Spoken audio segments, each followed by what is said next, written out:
Test, test, 1, 2, test, test, test. Check, check, Henry. Hey, Henry.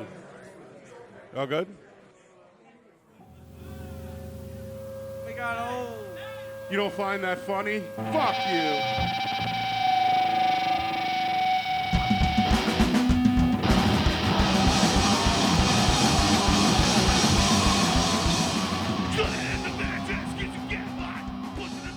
Hardcore and punk meant to me. It was change. Like it wasn't the normal, typical rock and roll crap that that most people grow up listening to. It was it had some kind of substance to it. Before I got into punk, I was more into like new wave and heavy metal. Never really cared for like the long hair and the fashion and the guitar solos and stuff. So thought it was kind of goofy, but when I discovered punk, I was like, it kind of has more substance and less rock and roll bullshit. I used to always look and like see these like heavy metal guys with like spandex pants and stuff and these goofy outfits, and I always said like, well, I've never seen them at the mall. Where do I get those goofy things at? Like, it looked like it was like Mars to me, you know what I mean? But the American hardcore scene growing up was just kids that looked like me and you, like they made their own clothes. To me it wasn't about none of it was ever about fashion.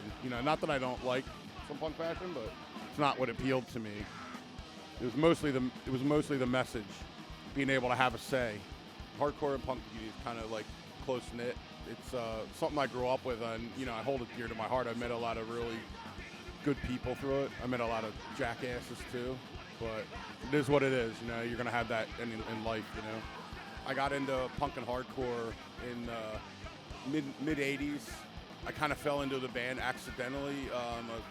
The original guitarist that we had in Violent Society was in another band with the original bass player, and they basically were having problems with their band. And we were talking one night, and I said, I've been writing lyrics. And they said, well, why don't you sing for our band, and we'll start a new band. And I was like, okay, so I'll give it a shot, and the rest is history. I'm trying to remember. I think it was Oklahoma. We got in some fights with rednecks. There was a riot at a show in Reading years ago with a bunch of Nazis. There was the famous Trocadero riot that Submachine wrote a song about that happened in Philly here. Got pretty ugly. A lot of times they come looking for a fight, and they would pick on the punk scene. Generally was like younger kids, so they used it as an excuse to be like punching bags. Misconceptions would be that it's low lifes, degenerates, people aren't very smart. One of the things about the hardcore and punk community, it opens your mind to like different aspects of life. If you grow up in a community that only thought one way, it exposes you to other elements of society, and that you might not ever been exposed to. It's good. It's change. It's one of the good things about punk.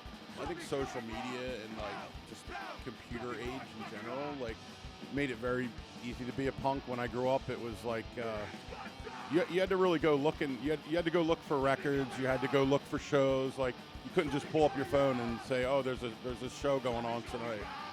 I mean, when we first started, we would go to shows and we'd like print up 500 flyers and we'd give them to everybody. Like it was, people would throw them away. People would just chuck them in the trash, But it was the constant bombardment of doing that. You don't have that today. Like, how often do you see a poster? People make posters for tonight's show, but you didn't see any flyers. They made posters that they could sell at the show for a souvenir. But years ago, like you sometimes go to like 4 or 5 shows a week and just hand out flyers, and it was up to you. It wasn't just make a post and there you go. Some of the good things is like there's a lot of good people that are out there that think the same as you. Bad things, there's a lot of people that are pretty thick in the head, and they're there to oppose you. They're there to oppress people, make their life difficult. I mean, one of the ways you can improve it is just get in a band, start a band. Only you can make the change, like your lyrics, and not only your lyrics but your actions, like, you know, they speak volumes.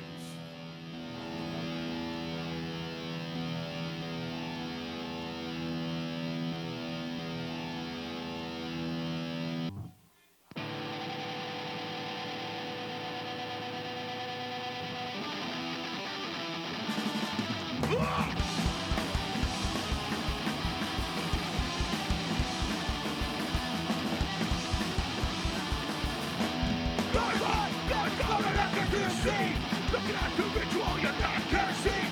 You take my presence, you seem to like to stare. I was drinking a ritual with my finger in the air.